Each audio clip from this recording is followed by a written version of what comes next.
ఒకసారి జూమ్‌ని. సో, బేసిక్‌గా మా దగ్గరికి కొన్ని చాలా బొటిక్స్‌కి మేము సప్లై చేస్తాము. వాళ్ళకి రిక్వైర్మెంట్స్ ఎలా ఉంటాయంటే, ఇలాంటి శారీస్ కావాలని చెప్తారు. దానికి ఇలాంటి బార్డర్స్ కావాలి. సో, ఇలాంటి శారీస్ చేయడానికి దే రిక్వైర్ అన్‌బార్డర్డ్ శారీస్ అంటే బార్డర్‌లెస్ శారీస్ కావాల్సొస్తది. సో, దీనికి మ్యాచ్ అయిన శారీ ఇది. ఇది చూడండి. This is a proper borderless sari.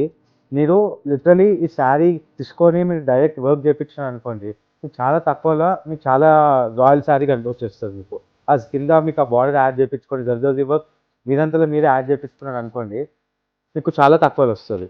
So, last time కూడా ఇట్లాంటి వీడియో ఒకటి పెట్టాను. కానీ అక్కడ వాళ్ళు ఏం చెప్పారంటే, finding a borderless sari is not that difficult, but finding a good boutique that does it for such a less rate is difficult అని చెప్పారు.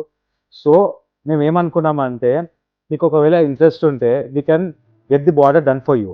మేమే మా సైడ్‌కేంచి మా వర్కర్స్ తోటి మేము ఆ జర్దోజీ వర్క్ అనేది బార్డర్ విత్ యాడ్ చేపించి మీకు ఏపిద్దాం అనుకుంటున్నాము. సో, ఇలాంటి శారీస్ అనేవి సెపరేట్ ఫర్ బొటిక్స్.